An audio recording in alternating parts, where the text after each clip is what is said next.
Good morning, aka afternoon. It's like 2. I've been feeling a little bit frumpy recently because I've just been literally in my room studying all day and I don't have incentive to like look nice and stuff. I'm gonna oil my hair.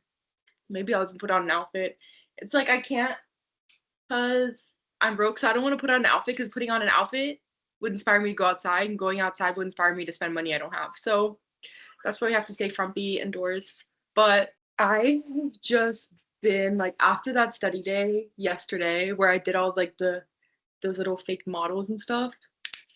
I've just been in the absolute best mood today. Just like I feel like this is the most hopeful I've ever felt, and just like everything is just I don't know, it just feels like everything is really happening for me and working for me and everything. And it's been very cathartic. Like I just feel like I've been going through my experiences from like college where I was struggling so bad and just seeing everything in like a more positive light and just feeling happiness and excitement and hope about my career and all the things that I'm going to do going forward and like just feeling like it's fun because I feel like I have like a next structured next step of like this is what I want to do with my life, but also the possibilities are endless from where I could take it from that and like how much I can improve and how much like who knows what I could do next. Like I've just been really excited at my own potential and just yeah, just feeling really hopeful. I think this is like the best I've ever felt and just the lightest in like years and years and years. Once this is done though, I want to focus on myself more. I want to get a haircut, not a long one, but like, layers. I've been so stressed. But I feel like for the first time I actually am seeing the light at the end of the tunnel. Like when this is done, that's my biggest emotional barrier in life, just poof. And once these two finals are done that I'm studying for now, second semester is just going to be a breeze because I will actually go to class because I don't have this to plan and to think about and everything. And I'll have like my biggest assignments out of the way. I'll be caught up, everything. I've been so focused on this the last 2 years. And it just didn't, I felt so broken and weird and like I can't be okay without this. And now I'm starting to actually get it. It's been a like really, that's why I did this because I was like, I can't, it's like I didn't know if I was going to be able to, but I just knew I couldn't live without it, like at all. Like I could live, but I was gonna feel broken and weird and unhappy and all this stuff. And it's just been such an emotional weight lifted the further I go into this. And it feels nice to know that I did this myself. I kind of saved myself. And it was such a lonely journey to go through mental illness and to be a survivor and stuff. And there's just a lot of lonely moments and just isolating parts and stuff that I just felt like I couldn't explain to people and like people couldn't really understand like the magnitude of what I felt and all these different things. And particularly coming from a recovered memory angle, I think I just felt really lonely and like I didn't know like who to speak to or anything. I didn't trust therapists. I mean, I trusted my old therapist was amazing. I loved her. She was fine, but I was just like I don't know who's gonna listen to this, who's gonna react well to this. You hear so many bad stories. Like I was speaking to another survivor in my life recently, and she was telling me about how she felt off in therapy. She dealt with childhood sexual abuse, and she went to therapy, and she would even get frustrated sometimes because, I mean, people gaslit her as she got older, and then she went to therapy, and her therapist would be like, she would try to talk about her experience and they'd be like, are you sure, because you didn't say like that last week and stuff like that, where you just hear these it's so hard to deal with any kind of like recovered memory or sexual violence, sexual abuse. Sometimes people don't really understand, and I just felt like this lack of trust in clinicians as well, and this lack of trust in psychology and everything. And I just felt like I had to really power through on my own because I was the only person that had that. It felt like that. Obviously, it's not true, but I felt like the only person who could believe myself 100% and who understood my symptoms, because people around you love you but they don't always understand what it feels like to go through that and what it takes to survive that and to heal from that. It's like a lot. It's very tiring. There's like a lot to it. And yeah, I've been just having a very complex experience and stuff that I want to go back to therapy now and talk about in the coming year or whatever, hopefully.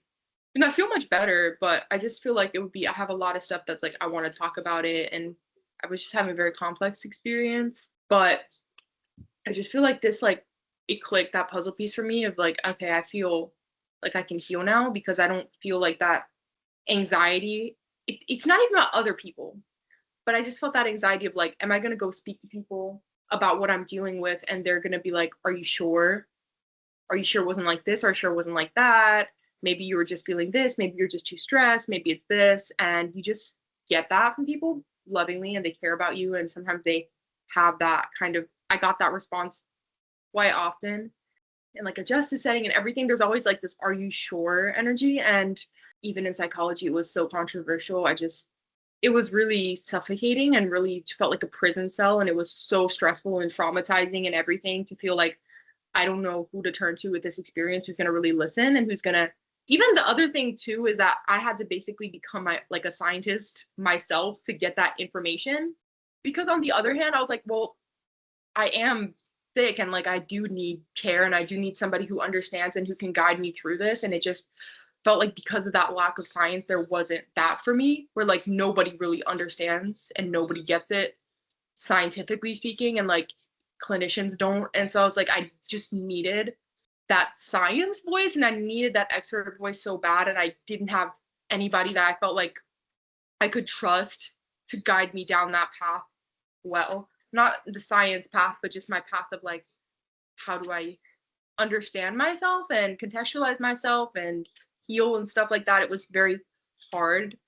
And so it was like, I need that. And yeah, I did just feel so stressed and awful and broken inside and weird. And up to like literally the last few months, honestly, because I was just like, am I going to get this done? Is this good? Is this right? And it just feels like the more it's okay, the more I just feel okay. And I feel at peace that I'm not lying, that I'm not, that I have, there's an explanation as to why that happened to me. And it was so beautiful for me to feel like I felt my own body and listened to my body and trusted my body. And because of that, I have science versus like, you know, it was just a beautiful experience for me, very healing and just felt so good. And honestly, a lot of this entire thing was just so much of just me on my own. Like even this whole science path where I was like, I want a supervisor. I want someone to explain it to me or somebody to guide me, somebody who sees my potential and sees that I'm gonna do this. And it's like, there's not that person yet. Like you have to be that person. I had to fill so many different shoes for myself and so many different roles. Like I have to be the scientist, I have to be the supervisor, I have to be the therapist, I have to be like the parent. Like I have to be everything for me when it comes to this particular experience because I just feel like people who don't understand it. And that was really like that was a lot of stress and pressure for me.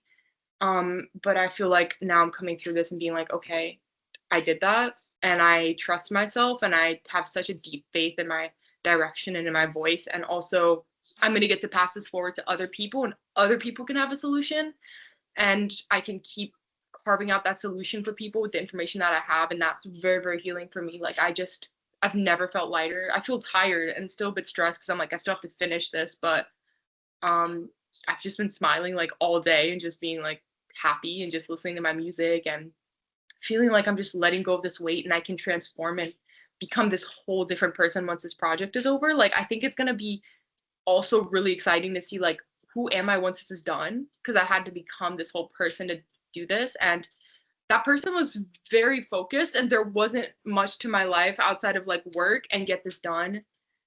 And granted, that opened up so many different avenues of myself that I wanted, like my self-discipline, my commitment, my all these different things like were just these doors open for me that I'll have forever. And I'm so grateful. But it was very focused. Like I'm like, who I've changed so much as a person now. Who am I as a friend now?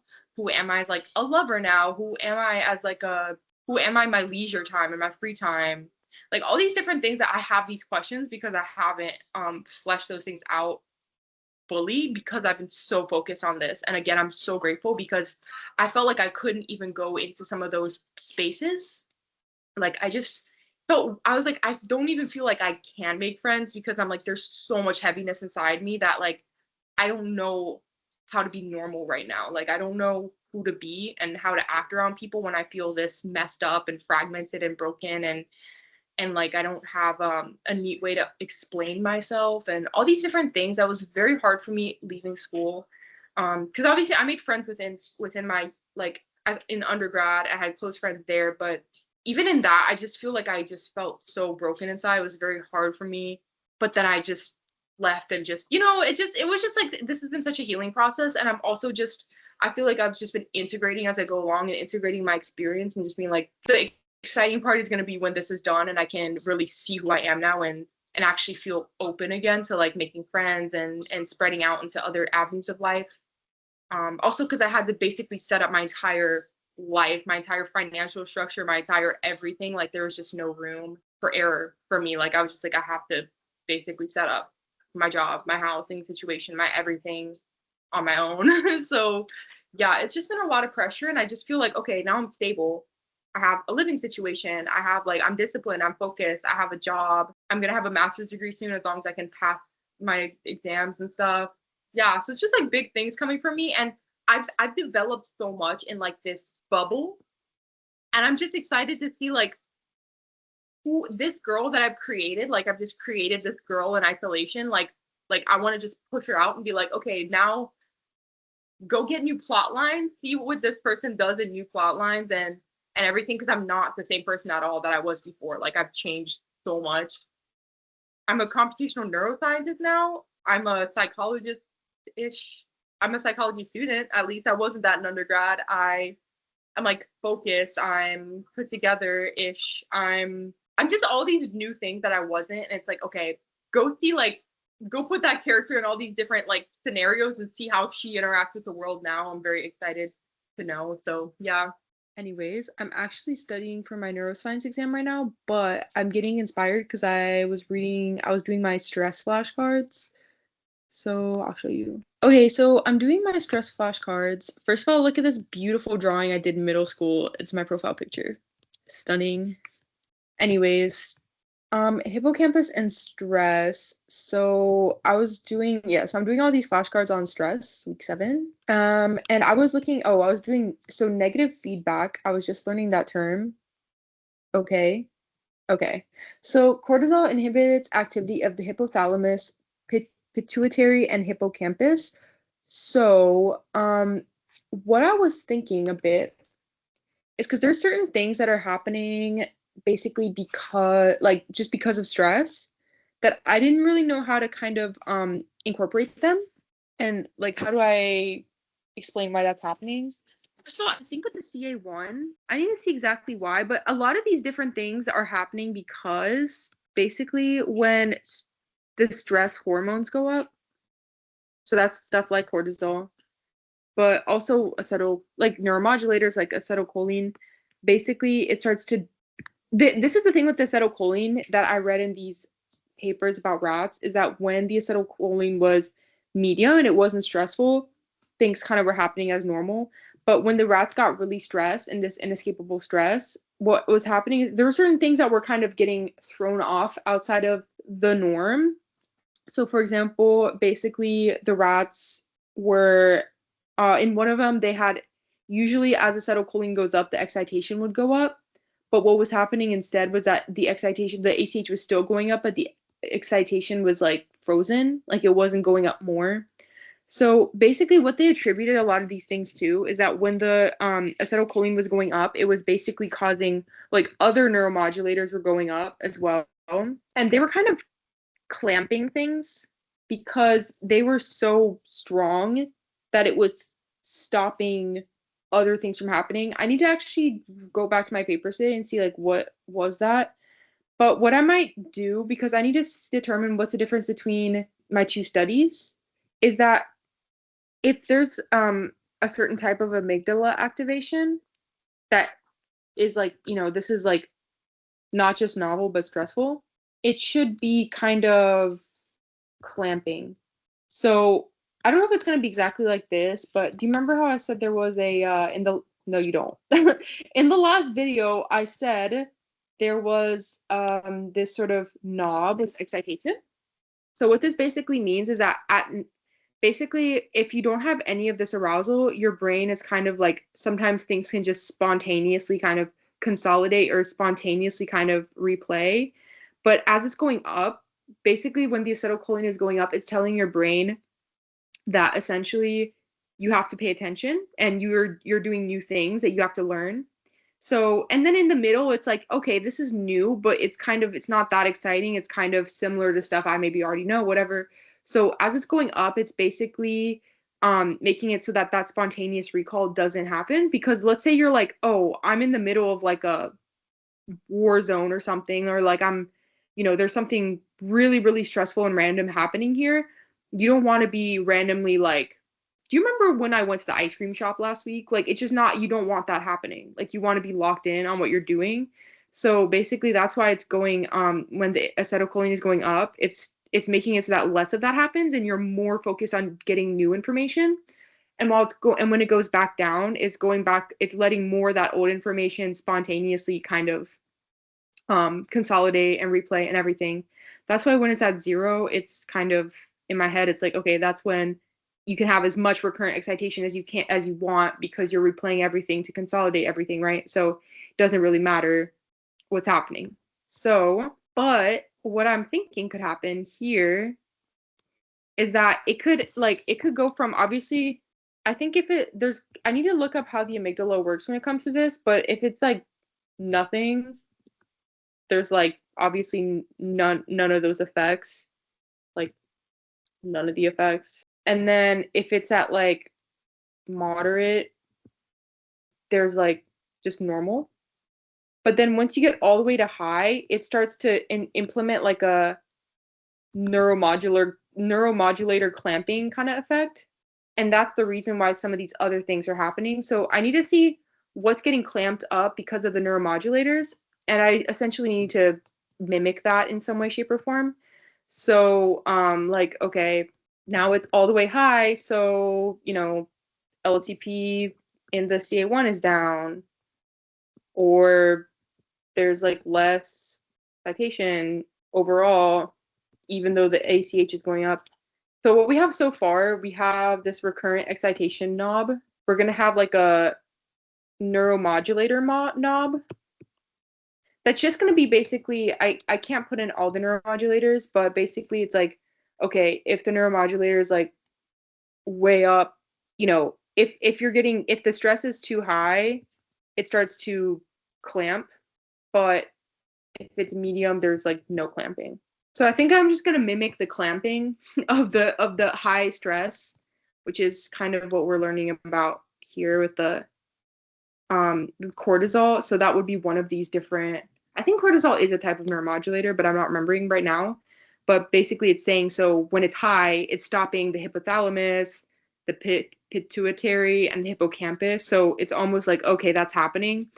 That it's going to be something fine-tuned between the acetylcholine and the neuromodulators, like kind of clamping up. So yes, that's another piece. You see, everything this week has just been like everything is feeding everything.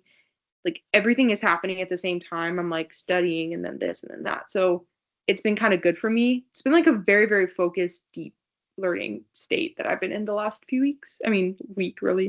All right, so I'm just reading more about negative feedback. I did look it up in chat. I looked it up online first, but it was giving me like really, really intense scientific articles, and I just wanted like a definition. The point of negative feedback, what I just learned, is to basically stop over excitation, which makes sense because that's why it's happening when the acetylcholine is going up so high, or that's why the acetylcholine is going up, but the thing is getting clamped because it wants to make sure that it doesn't get overexcited. So it's the neuromodulators are clamping up. That was from that rat study, so I can cite that they mentioned that. And then I can talk more about this. That's so amazing because I saw this mentioned in one of those rat studies from like the 80s, and I didn't know how to search around for it. I was like, how do I find more of that information? Because I was like, I want to include this element, but I don't know how. So that's amazing that just happened in my Quizlet. Okay, so negative feedback is basically what we're gonna be doing. So I'm just asking it to explain, and then we're gonna find papers again. So stressor happens. Hypothalamus sends a go signal. I can't have all this. Like I can't have like a whole hypothalamus blah blah blah thing. Like I can't remember the name. The HPA axis. It's a bit much for me to add, but I can simulate like a similar thing. Like is my thinking, because it would just be like massive if I had to add everything. CA1, CA3, the entire circuit, like it's just too much. So this is one thing, is that if something cortisol isn't always, I think this is really going to be my breakthrough right now. I don't know if cortisol is always like one thing I'm looking for right now is obviously the amygdala is just activated with new stuff. It isn't always just stress, I think. So I just want to see like what's making something a stressor versus just I'm learning. That's what's really interesting is that cortisol suppresses its own production. So it actually stops the amygdala from reacting. So that's a bit confusing. Why is that happening in stress? I'm a bit confused because I know everybody talks about cortisol being like a stress hormone, like that's releasing when you're stressed out. And people on the internet will talk about how you are overproducing cortisol and stuff like that because you're chronically stressed. Obviously, it does say how that's bad in chronic stress, but I thought it'd be like I guess cortisol and adrenaline are different things, obviously. So I'm just a bit confused. I just know that in the rat study that I read, where they were in inescapable stress for only like an hour max, they already had this clamping kind of situation going on. I think I need to search inescapable stress. I think the problem with inescapable stress, now that I'm looking at this, is that you can't leave it. So it's if you can leave the situation, it's good that it's clamping things. But if you are just stuck in the situation and those hormones are going off, it's not even necessarily a good thing because it's inhibiting things and shutting down the stress signaling, but you're still stuck in the stressor. So it's not like a rapid stressor. I'm gonna ask inescapable stress. It might be the difference, for example, between I read one rat study where it was medium aroused, like things that were medium arousal. So they were still there were some of the rats were even getting into like freeze mode for a minute, but it was just over after and like nothing really occurred. Okay, so inescapable stress is very different. It's interesting that chronic pain is actually an inescapable stressor to your brain, so it's traumatic. Makes sense because this is actually what usually makes dissociation happen is when you can't really escape. People don't usually, I mean, they can, but it's usually when your brain is like, I have nothing else I can do, so I'm just going to freeze. I did read this that the amygdala actually in stress, LTP in the hippocampus is down, but LTP in the amygdala actually goes up. So it's growing. Like the amygdala grows, whereas the hippocampus shrinks over time in too much stress. Okay, this is kind of going to be my answer. This is why I was going to read about fear extinction as well. And I think I just have to read more about stress. I have the body keeps the score. I might even look through it and see if there's something that I can reference. Okay, so it's actually, so this is the thing is that their negative feedback should be happening. So actually, yeah, so it is a like kind of a feedback loop here where it's like nothing, just nothing. And then medium, it's like negative feedback. I don't know if how this is going to be incorporated, but I just know that there's things that need to be incorporated that are kind of missing. And then high, it's like negative feedback is broken. Okay, because this is the thing is that what cortisol is doing is that it's not bad. It's actually stopping telling your brain to shut off the stress stuff and stopping your brain from getting, I guess, overdoing it. But then if it's constantly going off, but the stressor isn't over, that's when it starts to get to be an issue. I read this already, like I said. It starts to strengthen the amygdala. So I guess it should trigger LTP in the amygdala, which I already have papers to back that too. That's what I'm gonna do for now because I'm getting tired. This part has been kind of tiring, just like a lot of thinking. So yeah, but it's gonna be something like that, this like clamping impact. I think that's gonna solve my amygdala problem.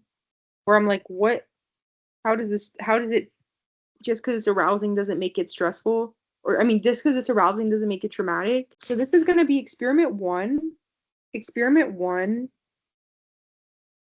basically what's gonna happen is that there's gonna be just like normal negative feedback kind of situation. And then in the high one, the negative feedback is broken. I don't know how else to put it. I needed to research. And then that's going to impact things.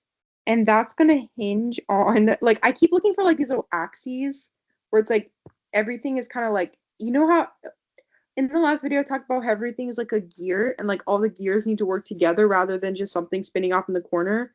So I'm just trying to figure out what are the gears. So like gear one is like, this is gear one. And then this is, or maybe this is gear one right here. Is this arousal gear? We have gear two, which is the excitation gear, recurrent excitation. And then we have gear three, which is this feedback stuff. And between all of that, I think I should get my problem solved, but I'll make double check. Between all these things, the problem should be like, that's everything. There we go. These are my gears. And these are probably going to be the sections of my method too. Like I'm probably going to have like these different, this is basically the whole entire like encoding consolidating mode. How is that happening? And then this is the, yeah, no, this, they kind of work together, but they're just, I don't know how to put it. I'm not going to attempt right now because again, I'm tired and I'm trying to save my energy to get this done. But yeah, and then yeah, this is another one where it's like the neuromodulators are clamping up, and then these are going to be the experiments. And what I expect to happen in this one is not only that negative feedback getting like overdone, but less recurrent excitation by like a lot, and more like arousing memories. And in this one, everything's kind of like fine and dandy. Like less recurrent excitation to the point that it causes that dissociative amnesia effect.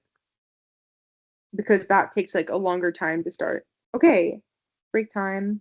Okay, hello, I just washed my hair, as you can see. What I'm gonna start to do now is just keep going through the synaptic tagging text, and I just want them to all be, I just want to have some information here. I'm gonna start adding a new section to this that's just synaptic tagging.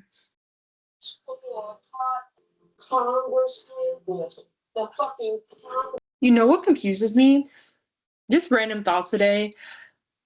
When I was younger, like when I was like middle school, high school, you used to be able to get a Hulu account and you could watch Hulu for free. Like you didn't have to get a subscription but you would watch ads, obviously. But then if you paid for a subscription, you didn't have any ads, right?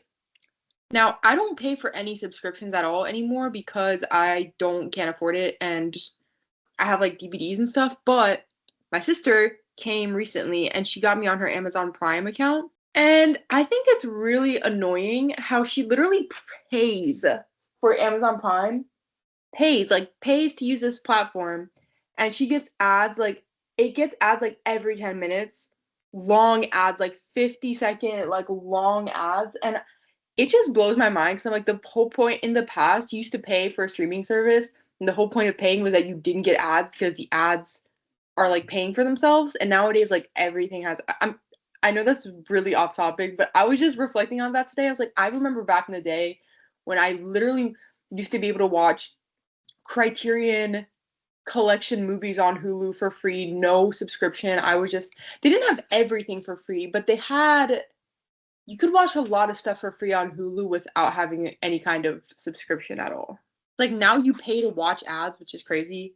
I guess that's kind of how cable was, but yeah, that's why I don't pay for them. You gotta pay for like 6 of them too. Anyways, now that I vented about that, I'm basically just gonna be adding all these things. You know what's funny too is that I've just become like an old person recently because I don't know. I feel like I've gotten really annoyed, and the internet has just started to annoy me where it's like I get like information overload.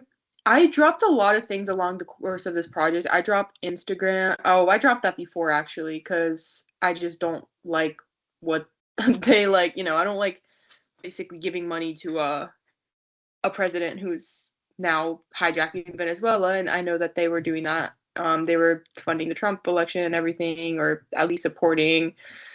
And then I stopped using Twitter forever ago. That's why I still call it Twitter. Like I never used X really because I just didn't like Elon Musk and I just thought it was a waste of time. So I stopped using that like literally like 3 years ago. I don't use it anymore.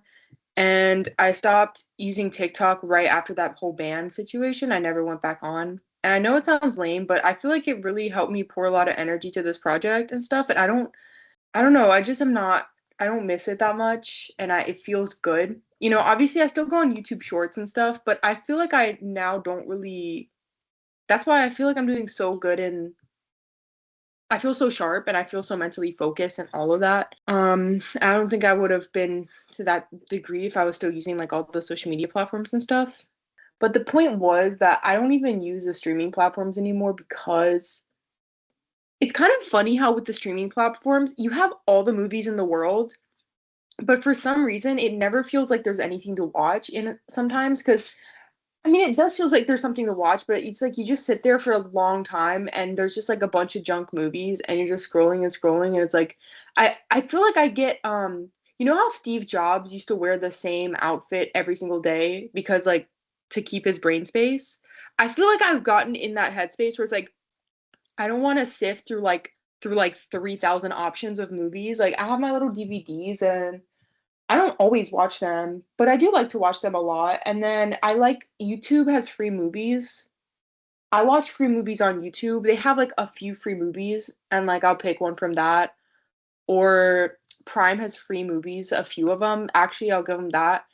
And I watch those sometimes. And now my sister just got me on her Prime, but I know it sounds kind of lame, but I feel like I even get overwhelmed and like overstimulated by like sifting through like a gajillion options. It's not really like I'm not overstimulated. I'm just like it just feels like a hassle sometimes. I know that's kind of lame, like I said, but I've been enjoying having more of like a focused thing where it's like, okay, I have my little DVDs, and sometimes if I want to watch something, I either pay for it or I stream it. Like I find a way to like stream it online. And yeah, I kind of miss DVD stores and stuff as well, but obviously I don't think those are coming back. But yeah, I don't know. That was kind of a random tangent, but we're gonna just get into this now. Okay, I'm gonna start writing down like we have kind of some major players in this whole situation. I started playing on my Xbox more. I feel like when I'm at home and I want to chill out, I usually either watch a DVD or something on YouTube, or I work on this project, or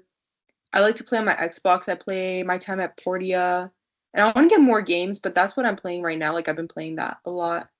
Not a lot, but if I get downtime, that's what I usually do.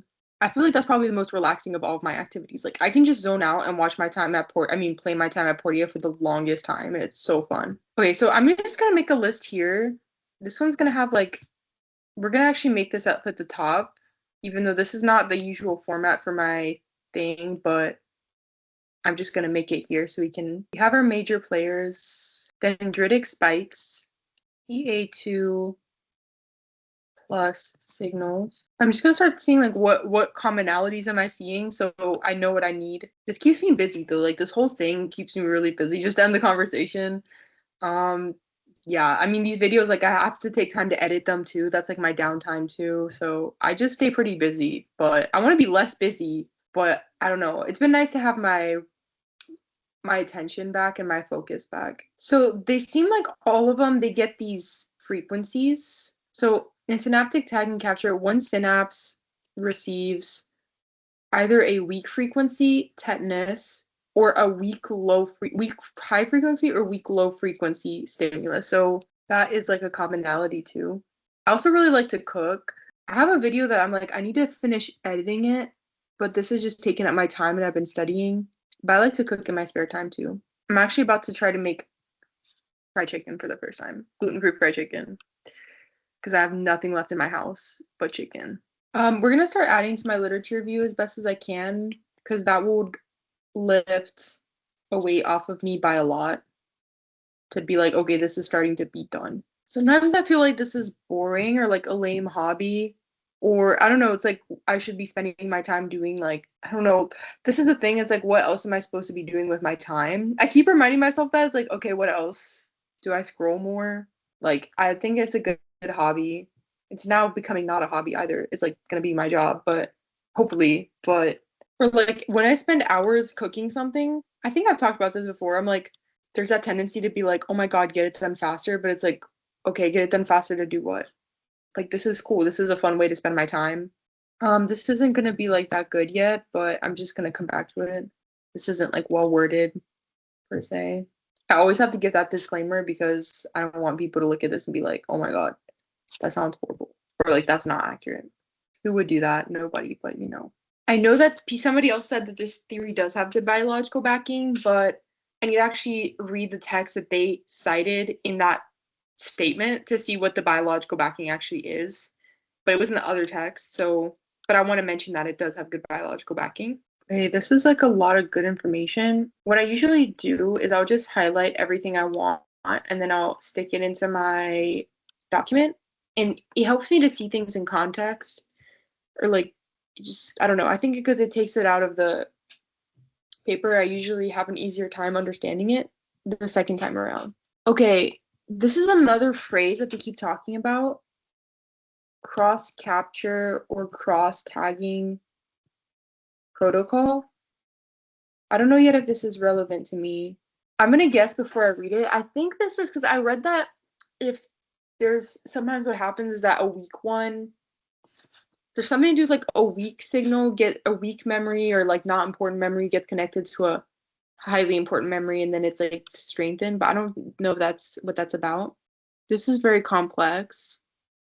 I think this is the most difficult part of my like the content so far to me because there's like a lot to it.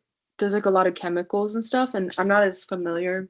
Okay, I think that this PKM thing is what comes after. I'm gonna start chatting with ChatGPT in a second. What's the difference between a PRP and a PKM? I thought the PRP was the tag, but I might be wrong on that. Okay, I don't think I need to know this PKM thing. This is like the coolest thing ChatGPT can do for me. It's so helpful for learning. Is I just basically asked it to make a really simple analogy with the terms I was looking for, explaining how this works, and that kind of helped me out essentially.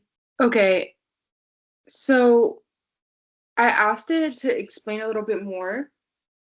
And basically, so a strong signal in synaptic tagging and capture usually comes from strong neuroactivation, which often happens during highly aroused. So that's what I already knew and thought. Basically, if there's that stronger signal, it makes all those neuromodulators like acetylcholine, which I'm looking at, go up, leading to gene transcription and PRP production.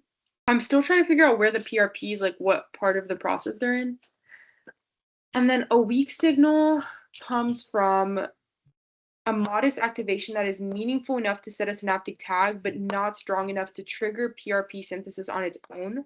So there's a difference between PRP synthesis and a synaptic tag, which is an important distinction for me to note. I'm going to write that down. Okay, so this is what's really interesting is that I think I think this thing here is the same as this cross capture thing. But what they're saying is that something might be potentially interesting, but not that arousing. Like you meet someone for a second. So it's a very weak signal. So it's not that insane. And then right after something really emotional, exciting happens. So basically the PRPs from the exciting event stabilize the earlier weak memory. So you get an overall more bigger picture of the memory because the little things are even more exciting. You know, that makes so much sense because I was reading about arousal in a different paper, and it said that usually people have this tendency to sort of expand the picture of a memory. I don't know if it's the exact same thing, but I think that it, like when you remember something, you tend to remember it almost bigger than it was. And I think that makes sense if you have a memory that's important to you, that the little things about the kind of surrounding area are more important then and get more like consolidated. My question is, how is that going to translate into a trauma memory where sometimes the most traumatic thing is like only that's getting encoded? I mean, consolidated. Okay, so yeah, I think that is the same thing, cross tagging. So I guess that's how we get those. Yeah, I guess that kind of makes sense that it says like maybe this is going to be important, and then you get these sort of narratives about your day, like, oh, I went to the store today and I got like carrots and soup and everything. And then I left and all of a sudden there's a car crash right in front of the store. And it's like, whoa, oh my God, that's like really massive. I mean, obviously still not traumatic though, but I feel like that would help you make a narrative, right? Like a narrative of what's going on around the thing that happened. But then if you get to the end of the day and like none of that was really that important, it's like, okay, never mind then. We don't need any of that. So that's really interesting. And then PKM, what I think I understood is that it basically helps that to stick over like longer time. Do I care about PKM? I don't know that I do. So I'm gonna peek, but I don't know if I'm gonna read this whole model because this is about maintenance of long-term potentiation, and that's not gonna be, I think, as relevant to me. Okay, so another thing I need in my model then, like for my own like formulas and things, is that I am gonna have neuromodulators and I'm interested in arousal. And I need to have something like this. Actually, it's hard. It's hard to even put it into words what I need. I guess high, I don't know, ACH, neuromodulator. I don't know. I don't know the exact. I need to find like the more precise dynamic equals PRP is like generated. I don't know. Induced. And then maybe medium, it's kind of like tag, but no PRP. So there's probably gonna be like we're gonna make another fake one. This is my representation of the fact that this is gonna be another fake like thing. I need to find the exact numbers and everything, but it's like this. The higher, yet there's no numbers, it's just me writing. The higher the ACH, the higher the likelihood that PRP can be induced. I don't know if that's the right word. And then at like X amount, tag is set. And then at 0, nothing is happening. You know, that's like a very imperfect way to put it, but something like that, essentially. Kind of like if LTP is induced, then what number, like how high is the signal being sent? But it has to do with this. Some kind of combo thing. That's another one that I need. It's kind of a messy document, but I'll fix it. Because I'm specifically looking at this neuromodulator kind of like arousal relationship, which is why I should link it to that dynamic in some way, shape, or form. I don't know if it has to be like, oh, ACH is high, so this is happening, but it's kind of like that. I see exactly how this needs to look in my head, but it's just about getting everything on paper. Sometimes you ever see something where it's like, I see the concept, but I don't know the details. It's like you kind of just get like it's almost like seeing a really, really blurry picture of something where like I just know what it's supposed to look like, but I don't have it like in detail. But it's almost like I feel the detail before the detail is there, if that makes sense. There's the aura of detail. Okay, although tagging is necessary for expression of LTP or LTD, expression is not necessary. Huh? Tagging is necessary for expression of LTP, but expression is not necessary for tagging. Tagging can happen without the expression of LTP at all. ChatGPT, come through for me. So synaptic tag is a molecular mark set at the synapse after some stimulation, okay, to basically capture PRPs that arrive later, independent of whether the synapses actually strengthen yet. And then expression of LTP is the actual increase or decrease in synaptic strength, which requires PRPs to stabilize the change. I think I'm not understanding this that much. Like, not that much, but like not fully. Okay, without PRPs, the early changes are transient. So this is what I think I'm not understanding. So encoding is happening, and then LTP, like this is where I'm getting confused. Early phase LTP is happening, and then there's late phase LTP later. Okay, so the tags are set during early LTP, I think, and then at later LTP, then you see if it's gonna stick. Maybe. Okay, so if PRPs are made from strong input or neuromodulators, then late LTP consolidates the memory. So neuromodulators, PRP is only happening if things are if it's really strong, like a strong signal. I need to write all this down. So tags are set during early LTP, even at weaker synapses nearby. And then if PRPs are made because of something more arousing, then late LTP consolidates the memory. So if PRPs are not made because nothing is arousing enough, does late LTP not happen? Is late LTP only when things are worth keeping? And would a less arousing situation only produce early LTP, but not late LTP? Yes. Okay. So, so late LTP depends on PRPs. So if no strong simulation or arousal occurs, no PRPs are made at all. And only early phase LTP happens. Interesting. Okay, I learned something today. I might even write this in, well, we'll do it later. This is actually so interesting and just changed my perception of this entire thing by so much. So it only wants to basically, unless something is really important, it's like, I'm not even gonna bother. Like, it's not even worth the time. I'm not even gonna like keep anything. But it's like, just in case something really important does happen, I'm gonna make sure that this is like ready for it. But if nothing happens, then it's like, nope, no worries, whatever, none of this is important. My question is, how arousing does something have to be? So without PRP, synaptic changes fade within hours. I'm gonna copy paste that into my literature review. This is so easy now. It wasn't as hard as I thought. This is actually really cool. That's so interesting. That's how all that arousal stuff happens.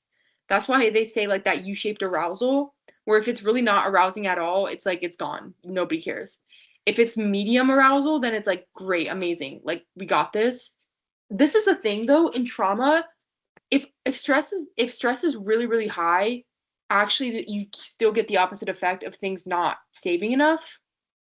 This is my intuition, is that basically that things are there's so much arousal to one thing, and that's taking up so much of the time that basically all of the resources are going to that.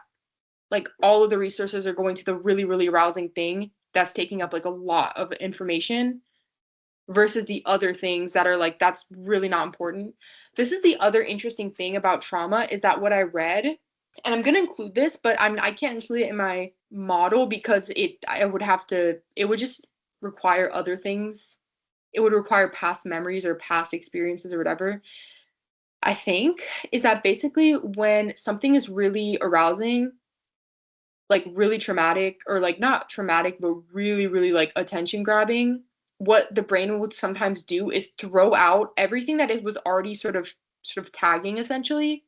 Oh well, I guess I'm definitely going to write that in my paper, but it'll basically throw out stuff that it was already sort of in the process of saving to focus on that big thing. So it actually did say that already. So that's basically it. That's basically the solution. I mean, we solved it. That's it. But how do I put that into my model? And I just want to double check that that's really accurate. Okay, I'm gonna stop here because I want to take a bit of time to sit with that and reflect and be like, what's my next step? Because this is already changing a lot. Like this is already a lot of growth in a day for my project. And my laptop is dying, and I kind of want to watch more of my movie and everything. But no, let's finish. No, no, no. I do want to take a break, and then I'm gonna keep going into this. But this is really good information. Okay, actually, we're gonna add one more thing, which is I just want to get this in there. So we're just gonna incorporate this. There's gotta be a rule that's like, if PRPs are formed, then late LTP is induced. Early LTP happens, tags are set. So tags are set. If arousal hits like a certain amount, which I need to determine all that, PRPs are formed. And then late LTP is induced. If it doesn't, then out. It's gone. And my question is basically gonna be, how are the memories look? How are the what are the what are the what are the traces? What are the memory traces like once consolidating starts with this dynamic in mind? In the medium arousal group versus inescapable stress group. Okay, now we're gonna take a break. Extremely random, but I just want to document it and then try it to make sure it's good before I do the rest. This is the first piece of fried chicken I ever made. It's gluten-free.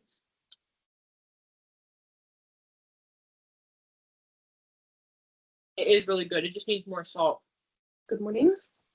I am going a little bit insane. I want to rest. I want to chill. But every morning I wake up and it's like back to the coal mines, like back to the coal mines of my freaking school life and this project. And it's like, get up, go do more. Like, no, every morning. Anyways, I have determined that I will not leave this month without everything that I need in my paper. Like, it's 5th of January right now. I will not leave this month without my paper done. Like, obviously, I don't expect myself to have all of the results section, discussion. The discussion, I want to have what I am planning on writing written. And then if something is irrelevant, I'll cut it. But I will not leave this month without the paper actually done, like the intro and stuff, and the abstract, at least part of it, and hopefully the results section in motion. Okay, as in like I found somebody who's willing to do it, and I'll pay them. That's what I'm determined to leave this month with, because I want to relax and I just want to be like, okay, we're good. Everything's like on its way, and I don't have to sit here and think about it and plan around it and everything. So yes, that's what we're hoping for. And then this morning I have to do a bunch of other things. One day I'll have my dream life, and I'll just throw myself into. I'll wake up happy as can be and throw myself into these projects all day. One day we can manifest it, but for now, unfortunately, I have to do 7 different activities. What I want to do now, today we're gonna time block my day, because I have a lot to get done today, and we're gonna time block the day, not in terms of actual hours, but in terms of how many hours I'm about to spend on what I'm doing. But we're gonna start with like a half hour of me just finding papers on synaptic tagging for me to read, because what I want to get done today, and then it'll be the end of this video, is setting into motion the synaptic tagging part of my paper. I think I already read the original paper on this. I also need to find all my papers. There's so much to do, but they're just everywhere. I feel like my citations list is actually going to be kind of chunky by the time this is done. The other thing I'm going to do right now, just to feel a sense of something, is to just get some of the citations that I'm already have like gotten together in my paper into my actual citations list. Okay, between those papers, I think I should probably get enough information for at least the initial parts of that part of the paper. And then I'll see like what other things I would like to explore. I'm gonna check right now what I did yesterday and see is there anything I would like to essentially explore in a deeper way about what I learned. Okay, we're also gonna just pull over those citations just to give me something to feel like I did something this morning. These are gonna get cited in, these are like the first papers I read for this whole thing. It's actually funny. These are like the first ones, and they're gonna get cited, I think, in my methods section. So we're just gonna skip those. Okay, this is everybody we have in here so far. Citations page, I'm still going through everybody that I have in my literature review and adding them, and then I still have to get all of the papers that weren't in my literature review, which is quite a bit of them. And I didn't actually yet go through my citations fully. I just went through what do I already have check marked and what do I remember putting in there. So there's probably more in there that I've missed. But that's already 21. So that's already a third of the way to the amount that ChatGPT said I needed.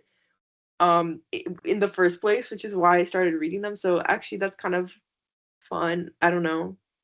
Makes me feel like it's getting done. I'm gonna just take off these highlights. Now I wish my money would hit my bank account so I could get a coffee. But I guess I shouldn't be going out for coffee anyways. I should have it in the house. I'm gonna delete all of this too because this is for my paper. I mean, for my proposal. And yeah. I think I'm gonna cut the memory binding parts a little bit at some point because I'm not really gonna go into that the way I thought I was gonna go into that. I don't think that's gonna be featured for, well, I don't know. I'll wait to see, but I don't think that's gonna be a part of my paper anyways. So, and I didn't really have any information for this. I try to, my planner system, like my planner breakdown is I try to give, I made my like a Hobonichi, and what I would do in my Hobonichi is that I would give every week a theme. Like for example, next week's theme is a new portal because I'm starting classes and everything, and it's just my intention for the week. I'm gonna call this week the Rocky training montage because that's how it feels right now. I've already reached out to my supervisor for computational modeling part, the supervisor that has actually agreed to me. One of my big things this week is I need to get another, it needs to be this week, which is insane. I need to find another supervisor for my project who's within my department. I'm very scared. I'm very scared for that. Like, that needs to be urgent. There's so much pressure this week. There's so much pressure. Story of my life. Okay, I'm gonna do one risky thing. Could make me seem totally annoying, but I have to take the chance because I need a supervisor.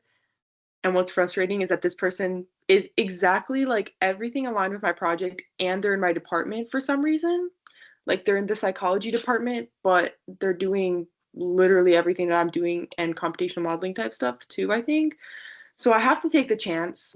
I have a supervisor that I already reached out to once, and they already said they were too busy, but this was before I even had a supervisor at all. So I'm gonna take a chance. I'm gonna take a risk. I hope I don't seem really annoying. If I seem really annoying, well, it's what we have to do this week, you know? I've been trying to practice feeling like, okay, well, you are gonna be annoying, so what? Because I feel like you need some of that energy to like make it in life, you know? I'm gonna ask this person one more time if they'd be willing to be my supervisor. Okay, this is what we're gonna tell them. Like basically, I'm gonna fix this. I know you already mentioned you were too busy.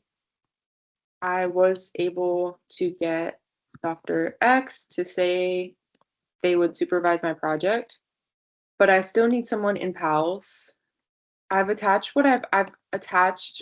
my paper thus far and my notes on how the model will run. I want to usually my supervisor, like usually a supervisor would have to do X things, but I'm already doing like all those things myself. I just need someone on the form, essentially, who would be willing to read once over. It's like he's in my department and he's doing everything that I'm doing. Like, come on. It would be so useful. It would be so useful for me. Because this is the problem is that so many of the psychology people in my department, they don't have like that neuroscience background. And even though I know all they need to do is read my paper because I'm so far into it and I already have so much information, like, you know, they don't know that. So I'm getting rejected by people saying, well, I don't have that type of experience. But I need a PAL supervisor still. So it's like, what do I do? And I have a week. So we're gonna try this person one more time. If they think I'm annoying and hate me for the rest of my life, you know what? So be it. Okay. Once over, would you be willing to do that? Dr. X and I are already going to meet to discuss the method section. And the project is very aligned with your work. And that's all I need you to do. Like, that's what I want to say. That's all I need you to do. Just I just need a name on the form and I just need you to read my final draft. You don't have to do anything else, is like my mentality, okay? If he wants to get involved further, I mean, amazing, but other than that, no. Okay? Please let me know what you think. I appreciate that you're very busy and don't want to time. It just seemed like a fitting match. I'm not gonna say exactly like this, but as you are within PALS and you are working in this particular niche, it's just come on, like it's just too perfect. Like, come on. Is it gonna happen? I don't know, but it would be amazing. Kind regards, Raquel. And I'll fix it and I'm gonna send it to them. Please, Lord, let's do a prayer. Please, Lord, if you're up there, if you're even listening, you already dragged me through the mud for years. And here I am working on this paper. I just need somebody to be on my supervisor form. Please, please. Amen. All right, so we're gonna do that later today. Okay, I've just been updating this document for like the last maybe hour. And first of all, I wanted to declare that I'm actually halfway to the word count necessary for my empirical project, which is not due until August. So I'm halfway done. I'm halfway done with my project due in like 6 months. No, not even 6 months, like 8 months. Also, this thing is now 14 pages long, which is probably the most I've ever written without anybody just like peering over my shoulder and being like, right, or like, like some crazy deadline. And yeah, it's kind of coming along, which is cool. The dissociation part, I need to really work on that by a lot. But I've just been cleaning it up and trying to rearrange it into what I need to talk about. And I've been adding stuff on the amygdala. This is kind of what I've added this, pattern separation. And I'm basically going to go into all of that information about just basically how arousal and the amygdala and acetylcholine all work together is all going to go around here. Yeah, and I now have like, I've just been adding, so like this is going to back the theories that I've been just basically pre-writing my discussion section, just being like, okay, I was reading over a paper that I read on arousal and being like, okay, this is probably going to back X, X, and X and X theories and everything. And yeah, it's been good. I'm almost through this hippocampal memory section of text. And then I want to write a section on place cells because I am going to have place cells probably in my final thing, my final run. I haven't emailed that professor yet. I'm really nervous to do that. I don't know if that's really the right way to go. I don't know if he'll even say yes to that at all. And then I don't want to be, again, no. I think that I need to stop being scared of being a bother. Like if somebody, the worst they can say is no, and the best they can say is yes. If they say no, that's okay, but I need to know sooner rather than later so I can find another person. It's really annoying to be this far into the process and be like, okay, where's my other supervisor? Because it's like there's not, like I said, there's really not much work to be done. Like I'm basically halfway through the project that I even have due for my assignment. So that's what's really annoying. But yeah. And I have about 23 texts in here so far. I'm tired of feeling intense about it. That's the big reason I keep working on it, is that I just don't, I'm tired of feeling the intensity of like, is this done? Is this done? Is this done? And I just want it to be done so I don't feel. I was watching Etoile, I think is what it's called. It's like this ballet show. And I finished it in a day. It was so good. And everyone in the show is like this very, they're talented but weird. Like all of them have like these quirks and stuff. And there's this one choreographer guy, and at the very end he's talking, he's like an amazing choreographer, but he's insane a little bit. I mean, he's very quirky, very quirky. And he'll just run off or he'll just like interrupt the middle of the film to be like, stop, I'm starting over. And he was talking in it about how he actually hates doing choreographies. He doesn't feel good until it's done. Like he actually, even though he's amazing at it, he hates doing it, and he just like, yeah. And I was actually really relating to that line right now and just feeling like I would just all I want is for this to be finished. And this has been so stressful. And like I sometimes I feel like I'm in a jail cell where I can't leave jail until I finish this. And it's really annoying because it's like, you know, this is the first time I felt this kind of intense pressure for something like this. Usually, like, I'd have assignment due in 2 weeks or something, and I'd be like, okay, I don't care. Like, I'm not even thinking about it. Like, it's gone. I'm just off doing my own thing. I feel very happy, like, working on it for 20 minutes and then leaving and being like, okay, we're done with that. But with this, it's like, I'm like, I can't stop until I finish this. Like, it's very, very intense. And I've never really felt that for anything before in my life. So it's been kind of strange. And also, I feel kind of trapped in it. Like, I just want to stop doing it. But it's like this obsession with getting it done, which I've never had this type of energy before in my life for anything. So it's been really weird and kind of stressful and bizarre. And it's not like, you know what I mean? It's not like oh, I just started feeling this now. It's like I've been feeling this for the last year since the minute I started it. Honestly, even since before I started it, I felt that with this, and I was like, I just want it to be done. And it just feels like this obsession of like I just need it off my chest. I just want it to be done. So that's why I just like I would just lose myself in it and just do it, and it just feels like I can't be okay until I finish it. So yeah. So I really want to be done with this very soon.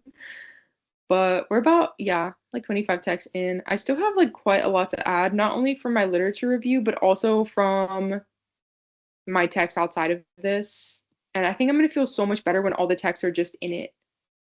Even though I still have more text to read for like synaptic tagging and stuff, which is really annoying. And then I basically have to go through and fine tune everything. A lot of this is not written that well, and or it's just very, very similar to the source text. So I have to kind of reframe it into my own words once I have like, okay, this is everything, and I'll just fine tune it and make it good. And also, I just want to make sure things check out, like, there's not loose ends and everything makes sense together and there's nothing I'm missing. And yeah, so it's been kind of stressful, just like I just need it to be done, but it's like a really complicated and massive thing. So it takes a lot of energy and a lot of effort to get it done. It's not just like you know, a school assignment that's like a small essay or something. It's kind of crazy how I feel like it's was easier for me to sustain my attention and my focus and my everything for something so massive and grand over such a large period of time. But give me like a 1,000 word essay to write for class, and I'm like not locked in at all. Like it's like, oh, this is so much work, like, or this is taking me so much time. Actually, I've gotten faster. I've actually gotten a lot faster at writing, but it's definitely not to the same level, and it's not to the same intensity of focus and just everything that I feel for this massively large thing that I'm doing. So yeah, it's pretty interesting, but I might fix up soon this document to make it look a little bit nicer, and then maybe email that professor again. Are they going to say yes? Odds are no, because they already said no. But I really do need a supervisor, so it's time to just start annoying people. So that's what we're up to, and I'm just waiting for my money to hit my account because I've also basically just been trapped at home watching TV and studying for days because I don't have money to do anything. And I really want this candy. I went to the store yesterday to get cat food, and I didn't even have enough for it, and I was so sad.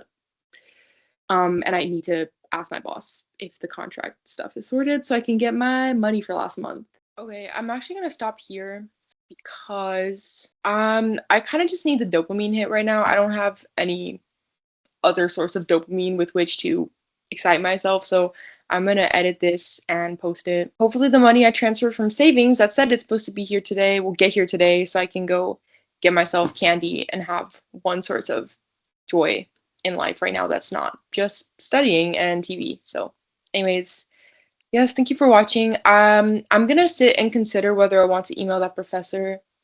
I think I have to. I don't know if I have another choice. And then I'll think of some other people to email. But yeah, I mean, I have to submit this form in like a week, so the best we can do is that right now.